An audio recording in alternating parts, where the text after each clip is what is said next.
Bienvenido a Huasca de Ocampo, el primer pueblo mágico de México coronado en 2001. En Hidalgo, este destino te envuelve con haciendas coloniales del siglo XVIII, calles empedradas y los asombrosos prismas basálticos, una maravilla natural.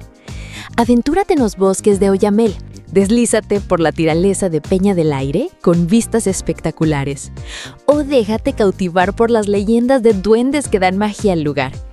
Admira la alfarería colorada, con sus jarritos y ollas únicas.